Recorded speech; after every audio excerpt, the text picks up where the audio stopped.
République, il faudrait aujourd'hui que nous parlions avec les responsables des structures fêtières. Commencer par les hommes de culture, les hommes qui sont actifs dans la société civile et également ceux qui sont les acteurs de l'économie au sens le plus large. Et à ce niveau aujourd'hui, vous avez constaté avec nous que pratiquement toutes les corporations étaient pratiquement représentées dans cette salle. Mais au-delà de cela, nous voulons rassurer l'opinion nationale que l'exercice auquel nous allons nous soumettre n'est pas de venir faire une imposition quelconque d'idées ou de faire le savant, entre guillemets. Nous venons en eux pour les écouter. Nous allons aller au plus profond. Au plus profond, ça veut dire quoi pour nous? C'est d'aller vers les vrais acteurs, ceux qui ont la main dans la pâte, ceux qui vivent avec les réalités quotidiennes du moment. Donc, et nous avions dit au finish que nous allons sortir avec des propositions concrètes, avec la participation éventuelle des PTF, de ces assises, les résolutions que nous allons avoir. Nous allons mettre une commission de suivi en place afin de pouvoir régler certains problèmes de l'heure. À retenir également cette information par rapport à la note sur l'adoption du programme de facilité rapide de crédit du Mali par le Fonds monétaire international. Avec ce nouveau programme, le Mali bénéficiera du FMI d'un appui budgétaire d'environ 12 millions de dollars en 2013. L'adoption de ce programme du Mali par le conseil d'administration du FMI va permettre le déblocage en une tranche de 12 millions de dollars et qui équivaut donc à 12 millions de dollars, soit environ 9 milliards de francs CFA sous forme d'appui budgétaire direct en vue de couvrir une partie du déficit de la balance des paiements. La cité des 333 100 vit désormais sous une nouvelle ère, celle de la liberté retrouvée après plus de 9 mois de domination terroriste. Des terroristes qui ont fui la ville avant même l'arrivée des forces armées maliennes et françaises. La ville est désormais libre, mais les dégâts sont énormes car les terroristes ont brûlé des manuscrits datant de plusieurs siècles. On fait le point avec Sidiki Dambélé. Tombouctou, la ville des 333 saints, reprend de la couleur et explose de joie. L'armée malienne a fait une entrée triomphale dans la ville qui était aux mains des djihadistes depuis 10 mois maintenant. Désormais, à Tombouctou, on peut fumer dans les rues, prendre son petit thé, regarder la télévision, porter des habits que l'on veut et même aller en boîte. Des choses interdites il y a seulement 48 heures. Dans la ville, le drapeau malien porté par un militaire retrouve sa place sur les hauteurs. La vigilance reste tout de même de mise car il n'y a pas juste de combat et l'on se demande où sont bien passés les djihadistes. Ils ont quand même laissé des traces indélébiles en détruisant des manuscrits datant de plusieurs siècles. Gao et Tombouctou libérés, les regards sont maintenant tournés vers Kidal, autre bastion des djihadistes. L'autre défi, c'est de sécuriser les villes libérées. Il faudra procéder à des déminages, protéger la population et empêcher les représailles. À présent, focus sur les forces armées spéciales maliennes. Dans le processus de libération du nord du Mali, l'armée malienne est non seulement soutenue par l'armée française, mais aussi et surtout par de jeunes volontaires issus de toutes les unités. On les appelle les forces armées spéciales maliennes. Nos envoyés spéciaux, Moussa Arimaïga et Aliou Touré, nous précisent que grâce à leur promptude au combat, leurs actions ont été déterminantes dans la réussite de l'offensive contre les terroristes à Gao. Découvrons-les ensemble. Ce groupe de commandos volontaires qui a été une initiative de création du commandant des forces depuis le repli de Gao, selon ses dires, depuis sur le pont de Gao en train de se replier, il a pensé à ce phénomène de force spéciale. On les appelle les forces spéciales de l'armée malienne, un corps d'élite exceptionnel composé de plusieurs corps de l'armée, fait de jeunes soldats et sous le commandement de jeunes officiers. Leur entrée en scène a été très déterminante dans les combats de Konna à Gao et dans la déroute des terroristes en passant par Douanza, Ombori et Gossi. Ce groupe est constitué exclusivement de volontaires d'armes et de grades diverses. Ils viennent de toutes les armes, infanterie, armée ABC, garde nationale, armée de l'air. Et ils sont les premiers à prendre contact avec l'ennemi. Une fois qu'ils ont contact avec l'ennemi, quand ils ont besoin de l'appui-feu de l'artillerie, ils nous donnent les coordonnées nécessaires et on envoie le feu devant eux pour pouvoir faciliter leur manœuvre. Bon, le BM21, c'est une arme assez puissante, c'est celle-là, qui, comme vous voyez là, qui peut tirer une roquette de 40 roquettes en 20 secondes. Donc chaque roquette laboure à peu près 400 mètres carrés, à peu près 4 hectares. Donc vous imaginez à peu près la puissance des feux d'une salle. Et c'est ça que vous avez envoyé contre les terroristes à Konna? Oui, c'est fait, c'est fait. Nous avons envoyé, le résultat a été vraiment positif. Ça a permis à nous avons envoyé à peu près jusqu'à une soixantaine. Ils ont été surpris par la puissance de feu de ces BM21 et notamment aussi par l'intervention de l'aviation. Donc ça a permis à nos troupes de récupérer un certain nombre de véhicules. Aujourd'hui à Gao, nous sommes prépositionnés au niveau du pont avec les éléments de la garde républicaine. La garde républicaine sécurise les ponts. Nous sommes là pour apporter des feux aux 4 coins de la ville si besoin est. Nous sommes ici sous le pont de Wabaria, sous haute surveillance française, le centre nerveux des enclavements des régions du Nord. Et là, grâce à la promptitude et à la force d'anticipation de l'armée française et des forces spéciales du Mali, Gao a été sauvé vendredi dernier. Et pour cause, voilà la charge explosive montée par les terroristes islamistes et djihadistes pour faire exploser le pont de Wabaria, ce pour faire empêcher à l'armée malienne d'accéder à Gao. Ça, c'était destiné effectivement pour faire sauter ce pont et d'empêcher l'arrivée des forces armées. Effectivement, c'est ce qu'on a découvert ici. Il s'agit de mettre la poudre, la charge nécessaire pour faire, bon, c'est artisanal, ils ne calculent pas, mais bon, ils connaissent, étant des terroristes, ils connaissent la charge qui peut faire exploser un pont. La mission se poursuit. Le moral est toujours haut et ne saurait fléchir en aucun cas. La patrie ou la mort, nous vaincrons. Je crois que la devise de notre unité, c'est craindre Dieu et craindre mes foudres. Et l'ennemi, il l'a ressenti, je crois.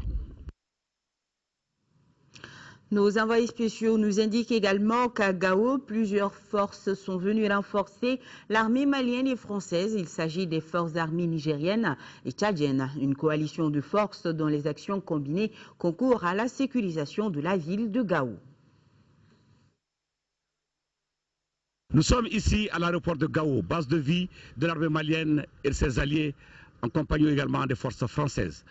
Depuis le début des hostilités, dans la ville, plusieurs arrivées de forces africaines. Beaucoup de pays qui sont en présence actuellement, ici d'abord, en plus des forces maliennes qui sont entrées, nous sommes accompagnés par les forces françaises, nous avons des forces tchadiennes qui sont déjà là, nous avons aussi des forces nigériennes qui sont là et elles sont les bienvenues.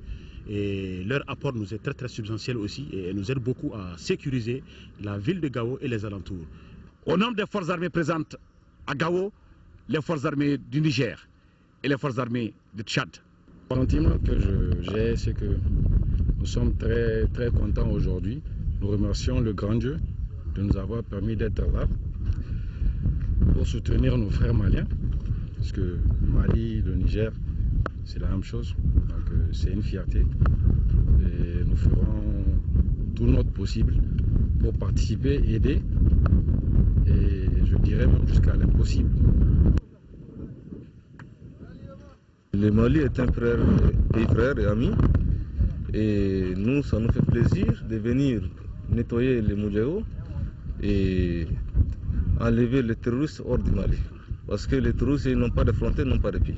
Si on laisse développer au Mali, demain au Niger, après-demain au Tchad, donc ainsi de suite. Donc c'est notre devoir. Donc ainsi de suite. Donc c'est notre devoir. On sait que les forces armées tchadiennes ont eu comme maître mot de dire que si les djihadistes disent qu'ils sont des fous de Dieu, l'armée tchadienne est plus fou qu'eux. C'est ça le message? Ça, c'est le terrain qui va nous juger et on va réaliser ça. On a habité le désert, on connaît le combat et maintenant, peut-être que vous allez chercher des pompiers pour éteindre l'effet au niveau du désert. C'est clair. Le moral est très haut. Le moral est très haut. Je demande aux populations du Mali d'être patients. D'ici, je crois que peu de temps, le Mali va être libéré totalement. Et je demande aussi les Moudjahou de déposer les armes et regagner leur pays. Il faut noter l'arrivée à Gao de la gendarmerie nationale pour sécuriser la ville.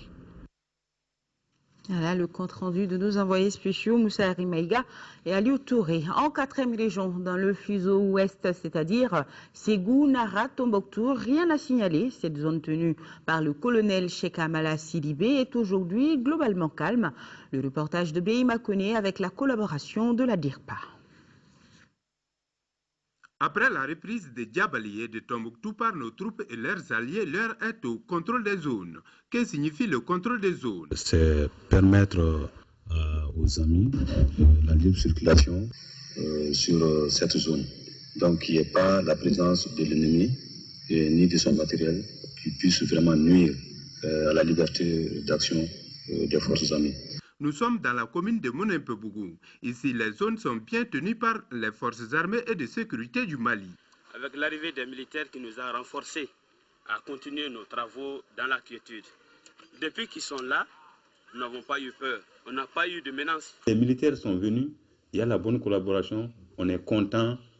Le social malien même demande ça. Dans cette zone du fuseau ouest cohabitent deux groupements tactiques interarmés GTIA. L'un est basé à Monempebougou et l'autre à Markalani. Nous avons pour mission tactique le contrôle des zones. Donc ça fait un rayon de plus de 70 km. Et nous attendons le départ pour notre destination Thessalite avec beaucoup d'impatience. Nous sommes là en contrôle de secteur. Donc nous attendons et les autres en vue d'un mouvement ultérieur. Déjà, il faut comprendre que après les attaques de Kona et de Djabali, donc les choses se sont précipitées et c'est dans ce cadre-là que le détachement français a eu à faire mouvement avec un de mes ETIA. Actuellement, à l'heure où je vous parle, ils sont à Tombouctou. Globalement, le fuseau ouest est relativement calme. La reconquête s'est bien passée, mais nous déplorons quelques blessés de notre côté, mais ce n'est pas des blessures graves. Mais du côté ennemi, nous pouvons dire que l'ennemi n'a pas pu résister vraiment au raid que les troupes françaises et maliennes ont mené. Malgré cette accalmie, Cheikh Amala Sidibé a invité les populations à continuer à bien collaborer avec les forces armées et de sécurité du Mali. Le déploiement des éléments de la mission internationale de soutien au Mali, MISMA, continue. L'effectif est estimé à 70%. L'information a été donnée cet après-midi à la presse par le nouveau porte-parole de la MISMA. Il s'agit du colonel Yao Al-Djoumani. Mohamed Diarra, compte rendu. Des barricades érigées par-ci, des militaires stationnés par-là. Le siège de la mission internationale de soutien au Mali, MISMA, qui se situe à Balabou, impressionne plus d'un. Les journalistes, au cours de leur premier contact avec le porte-parole de la MISMA, s'en sont rendus compte. Le colonel ivoirien Yao Al-Djoumani a tenu à donner la vraie information par rapport aux événements en cours dans notre pays. Nous sommes à plus de 70% des hommes attendus sur le terrain déjà déployés. Nous sommes à environ 1428 hommes de la MISMA sur le terrain, en dehors des pays africains, en dehors des pays de la CEDEAO. Il y a des pays hors CEDEAO qui ont décidé d'apporter leur soutien au Mali. Je prends l'exemple du Tchad, qui nous a prévu l'envoi de 2500 hommes en renfort de la MISMA. Et depuis hier, je peux vous rassurer que les troupes tchadiennes ont franchi la frontière du Mali. La MISMA, les forces françaises et celles des pays amis non membres de la CEDEAO poursuivront leur mission de reconquête des zones occupées. Pour ce qui concerne Kidal, les propos du conférencier sont sans embâche. Nous n'avons pas l'information qui dit que la France ne veut plus aller à Kidal. Pour nous, la France est prête à aller partout. Et nous suivrons la France avec le Mali partout pour libérer le Nord Mali. L'Ivoirien rassure la presse que la collaboration entre les différentes forces militaires se passe très bien sur le terrain. Le colonel Al-Djoumani a également fait cas de la situation des réfugiés maliens dans la sous-région, près de 150 000 à la date de décembre dernier, un chiffre qui a augmenté avec les récents événements. Le côté humanitaire devient très important. Il faut faire vite. Et je suis convaincu que les humanitaires, s'y attellent pour que le problème soit réglé de façon rapide et efficace. Désormais, le point est établi entre les journalistes et la MISMA. Chaque mercredi, un point de presse sera organisé pour faire le point de la situation, a conclu le colonel. Après donc la reconquête de certaines régions occupées, l'heure est au retour, surtout pour les élus de ces villes. La question est au cœur d'une rencontre d'échange et de concertation organisée par le collectif des élus du Nord. Il s'agissait également d'impliquer les partenaires techniques et financiers afin de faciliter ces retours. Mahamadou Doumbia nous en dit plus. Échanger sur la situation actuelle des régions occupées par des djihadistes, des terroristes et autres trafiquants de drogue, sensibiliser les populations pour éviter l'amalgame et expliquer le processus de dialogue et enfin définir des plans d'action concrets pour le retour des élus communaux. Tels sont les buts de cette rencontre du collectif des élus du Nord. Au regard des pertes subies par l'ennemi depuis le déclenchement de l'opération Serval, la libération totale de notre territoire national s'annonce très prochaine. En prélude du retour de l'administration centrale sur le terrain, il sied aux élus locaux et nationaux que nous sommes de nous retrouver pour créer les conditions idoines nous permettant de réinvestir nos localités aux fins de consolider dès à présent les maigres acquis sur lesquels le Mali devra désormais s'appuyer pour sa reconstruction. Conscient que le spectre de la destruction programmée de nos régions occupées s'éloigne à mesure que l'armée malienne, les forces françaises et celles des pays amis reprennent le terrain jadis perdu, nous ne devons pas perdre de vue nos blessures déjà profondes. Concernant le MNLA, moi je trouve que c'est trop tôt de pouvoir en parler. L'action que le gouvernement du Mali, la France et la communauté internationale ont commencé doit continuer. Et quand on aura conquis tous les territoires, on pourra discuter avec celui qui est prêt à discuter dans le cadre de l'intégrité du territoire, dans un Mali un et indivisible et laïque, sans les armes, sans aucune pression. Ce n'est pas très tôt parce que les rebelles qui sont cachés parmi les populations les connaissent. Entre nous, on se connaît. Et justement, c'est pour aider les militaires, c'est pour aider l'armée malienne à dénicher tout ce qui peuvent tenter de se dissimuler dans la population. Entre nous, nous avons vécu sur ce territoire, donc on se connaît, nous savons ceux qui ont pris les armes. En attendant la libération complète des territoires occupés, négocier avec des quelconques terroristes caméléons sans identité fixe est un leurre. Pire, il faut éviter le retour à la case départ. Réorienter les actions de l'initiative pour l'eau et la sécurité alimentaire en Afrique, c'est le but d'un atelier organisé par l'organisation et ses partenaires. Alusine Touré, les détails. Assurer la sécurité alimentaire dans un contexte de développement durable permettant aux populations de la région ouest africaine de vivre dans des conditions socio-économiques décentes, c'est ce que vise l'IESA, l'initiative Eau et Sécurité Alimentaire pour l'Afrique. L'IESA intervient dans 5 pays ouest-africains, le Mali, le Niger, le Sénégal, le Burkina Faso et la Guinée. Nous intervenons pour la maîtrise de l'eau à l'échelle faible, en réalisant des puits à grand diamètre dans les périmètres pour les femmes, en faisant des ponts-barrages pour l'irrigation et permettre la riziculture et développer et l'intensifier en même temps la production dans ces zones. Comme autre composante, nous sommes intervenus aussi dans les activités de diversification, c'est-à-dire l'élevage à cycle court. L'organisation du présent atelier répond à la nécessité d'initier une nouvelle vision de l'IESA entrant dans les stratégies et politiques de la CEDEAO en matière de développement agricole. Après tous ces acquis, le projet dans sa première phase arrive à terme le 30 juin 2013. Pour l'élaboration de la nouvelle vision stratégique IESA et l'opérationnalisation de ces axes stratégiques, il a été retenu par les différents acteurs que pour mieux assurer la place de cette vision dans les stratégies et politiques au niveau de la CEDEAO en matière de développement agricole, les éléments suivants devront nécessairement être pris en compte. 1. Les politiques et stratégies nationales et régionales de développement agricole. 2. Les programmes nationaux et régionaux d'amélioration de la sécurité alimentaire et nutritionnelle. 3. Le programme détaillé de développement de l'agriculture en Afrique. Les acteurs ont été suffisamment informés du niveau de mise en œuvre de l'ISA 1 et de ses résultats. La nouvelle vision et les axes stratégiques de l'ISA ont été partagés et validés. Dans 247 ordinateurs aux 7 lycées publics de la première région, une action de la coopération décentralisée Île-de-France, Conseil régional de Caille. Mahamadou Alioubari, correspondance. Dans leur programme de vulgarisation de l'enseignement de l'informatique dans les lycées publics de la région de Caille, le Conseil régional de Caille et son partenaire Île-de-France viennent de remettre un important lot de matériel informatique aux 7 lycées publics de la région.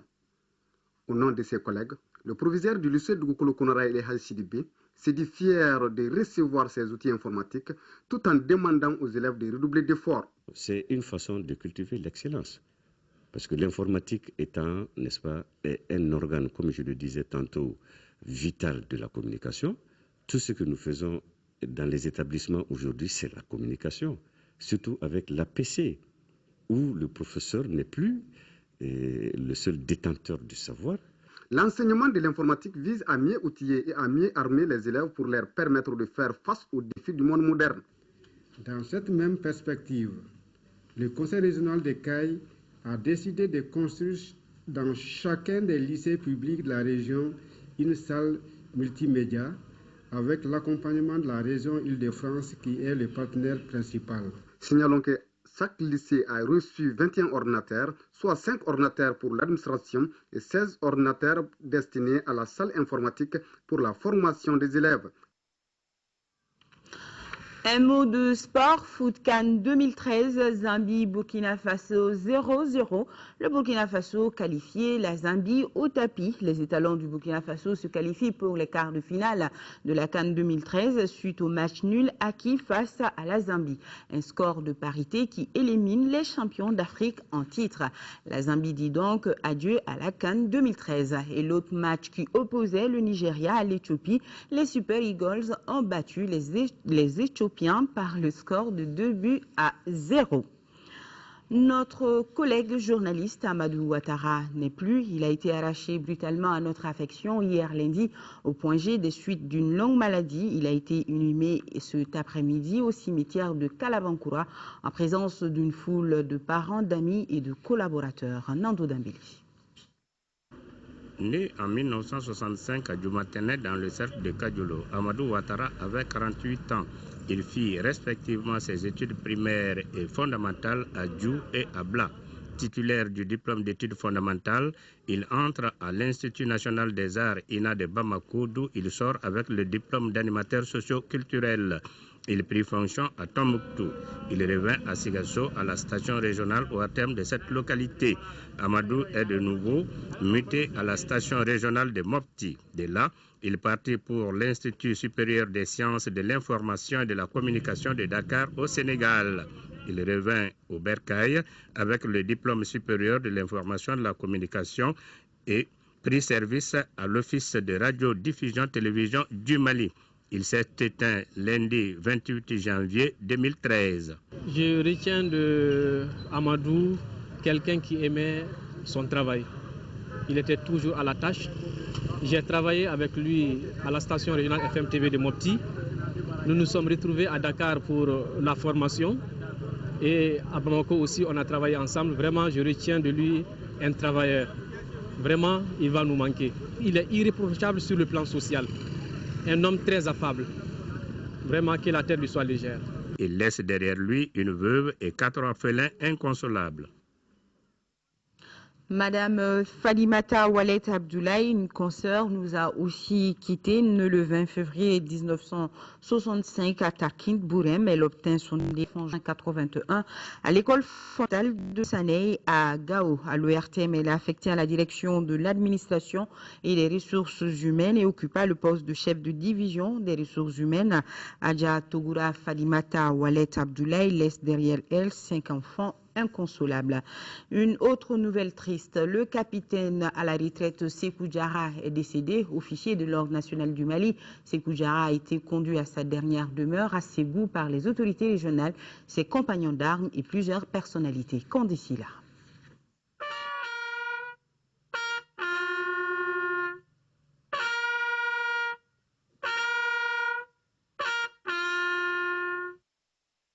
Capitaine de l'armée malienne, Sékou Diarra, cet officier à la retraite que le Mali vient de perdre, est de la deuxième promotion de l'UMIA, promotion Sékou Amadou. Autorité régionale, compagnons d'armes, notabilité, parents, amis et connaissances ont tenu à rendre un dernier hommage à cet officier de carrière qui a gravi les échelons du soldat jusqu'au grade de capitaine. Incorporé en 1956, Sékou Diarra a servi successivement à Caille, Bamako, Tombouctou. Il fut médaillé du mérite national et de la médaille commémorative de campagne. Sékou Diarra a été également décoré chevalier de l'ordre national et officier de l'ordre national du Mali.